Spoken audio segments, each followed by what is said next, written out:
아이가 멍하게 있거나 어떤 과제를 하다가 갑자기 웃는다고요. 그렇게 웃음을 추구하는 경우에는 어떻게 도와줘야 할지에 대해서 질문하셨네요.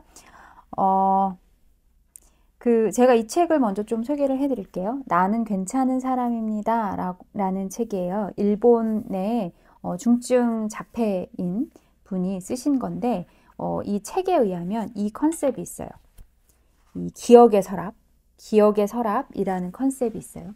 이게 무슨 말이냐면, 이 친구는 자기가 경험했던 것들이 이렇게 서랍처럼 저장이 되어 있다가, 어떤 우연한 계기로 이 서랍이 딱 열리면 다시 그 상황 속으로 쏙 빠져서 빠져나올 수 없다. 똑같은 경험을 아주 생생하게 하게 된다. 라고 설명을 하고 있어요. 그래서 그건 자폐 아이들이 가지는 특징 중에 하나거든요. 저희하고 그런 기억의 메커니즘이 좀 다를 수 있다라는 걸 먼저 생각을 하시고, 제가 항상 말씀드리지만 어떤 한 행동이지만 그 행동에는 여러 가지 원인이 있을 수 있다라고 말씀을 드렸어요.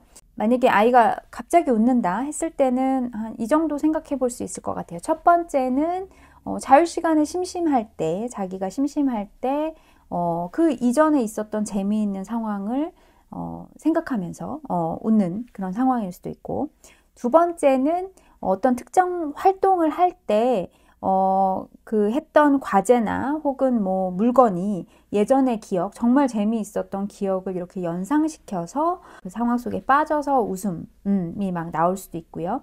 또 혹은 이럴 수도 있을 것 같아요. 정말 좀 과제가 좀 하기 싫어요. 혹은 뭐 수업 시간에 계속 앉아 있어야 돼요. 그랬을 때 이 아이가 앉아서 할 수 있는 딴짓의 옵션이 그렇게 많지 않죠. 그래서 혼자 상상의 나래를 펴다가 예전에 있었던 재미있는 일을 생각하면서 또 그렇게 웃을 수 있을 것 같고요. 결국은 이제 회피의 방법이겠죠. 그 다음에 네 번째는 감정 조절. 너무너무 힘든 스트레스를 많이 받았어요. 그리고 너무너무 마음이 힘들어요. 그랬을 때 그걸 해소하는 방법으로서 웃음을 사용할 수도 있고요. 또 다섯 번째는 소리 자극을 추구하는 친구들, 계속 다양한 소리를 내거나 다양한 소리를 좋아하거나 그러는 경우에 그 자기가 웃었을 때 그 소리가 이 친구한테는 굉장히 좀 재미있게 느껴져서 그런 소리 추구 때문에 그럴 수도 있겠고, 또 여섯 번째는 고유 감각. 막 웃었을 때는 온몸에 진동이 느껴지잖아요. 그래서 이 고유 감각을 추구하는, 제가 고유 감각은 뭐라고 말씀드렸죠? 근육이나 관절, 저희 신체에서 느껴지는 그런 느낌들, 그런 것을 고유 감각이라고 했기 때문에 그런 고유 감각을 추구하는 하나의 방법으로서 웃음을 사용을 할 수도 있을 것 같아요. 자, 그러면 제가 지금 여태까지 6가지 원인을 말씀드렸는데, 반복해서 말씀드리지만, 한 가지 행동이지만, 다양한 상황에서 다양한 원인 때문에 사용할 수 있다라고 말씀을 드렸죠. 그러면 그 아이가 웃는 상황, 그 각각의 상황을 좀 따져보셔야 돼요. 이 6가지 원인 중에 과연 내 아이가 무엇 때문에 지금 웃는가에 대해서, 이게 지금 자유시간의 놀이 때문인가? 아니면 뭐가 연상이 됐나? 아니면 지금 하는 과제가 하기 싫어서 그런 회피의 방법으로 쓰고 있나? 지금 감정적으로 너무 힘들었나? 혹은 이 소리를 얘가 워낙 추구하는 친구라서 그런가? 아니면 고유 감각을 추구해서 그런가? 이 6가지 중에 한번 생각을 해보시고, 이제 원인을 파악을 하셨다면, 그러면 이제 거기에 적절하게 뭔가 대응을 해야 되겠죠. 자, 우선 이렇게 웃음을 막 하는 친구한테 다가갈 때는 첫 번째 룰은 자극을 많이 주시면 안 돼요. 거기에 반응을 해서 큰 소리로 반응하거나 그렇게 하면 이 아이가 더 크게 웃는 경우가 있거든요. 그래서 그런 경우에는 낮은 목소리를 사용하시는 것을 우선 첫 번째로 추천을 드리고, 만약에 자유시간에 놀이로 그렇다 했을 때는 저는 사실은 그거는 그렇게 중재의 대상으로는 삼지 않아요. 엄마 아빠 핸드폰 보는 것보다 더 건전하다고 생각해요. 네. 그리고 두 번째, 만약에 어떤 활동을 할 때, 특정한 활동을 할 때 자꾸 그런다. 그러면 그 특정한 주제나 어떤 행동이 그 아이한테 자꾸 웃음을 유발을 하는 거거든요.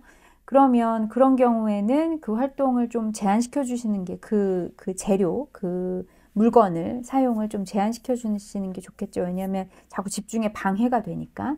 그래서 어떤 아이템인지 확실하게 찾아서 그걸 좀 제한시켜 주는 방법이 있을 수 있고, 또 만약에 공부를 하다가 회피의 방법으로 그러는 것 같다 했을 때는 우선은 그 상황에서는 그렇게 회피를 허용하는 건 안 되기 때문에 그 상황에서는 우선은 빨리 과제를 끝내도록 하고 아이한테 자유시간을 주시고요.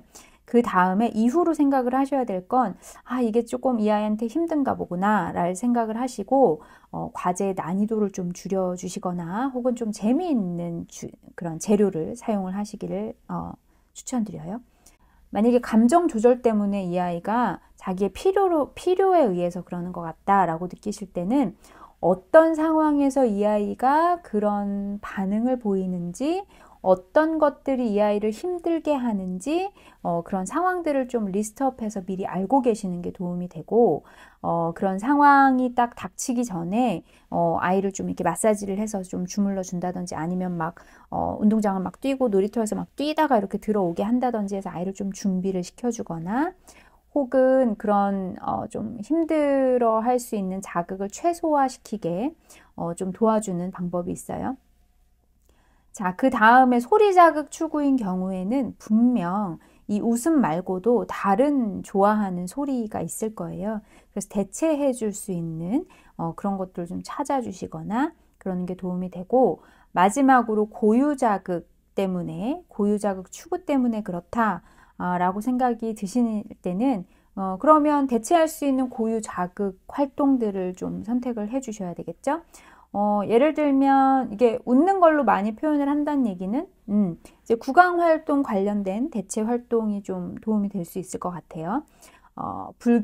다양한 불기 놀이라든지, 아니면 빨기라든지, 딱딱한 간식을 씹는다든지, 뭐 빨대로 음료수를 마신다든지 하는 그런 구강으로 할 수 있는 대체 활동을 먼저 한번 찾아보시고, 그리고 온몸 전체로 느낄 수 있는, 고유 감각을 느낄 수 있는 뭐 스포츠 놀이, 그런 활동적인 놀이나, 혹은 뭐 매트 사이에 들어가서 이렇게 꼭 압박을 해준다든지, 아니면 아이를 눕혀놓고 이렇게 베개로 꼭꼭꼭꼭 온몸을 이렇게 좀 눌러준다든지, 마사지를 꼭꼭 주물러준다든지, 그런 것들도 도움이 될 수 있겠고, 뭐 그네 타기, 매달리기, 이런 다양한 고유성성 감각 활동들이 도움이 될 수 있을 것 같아요.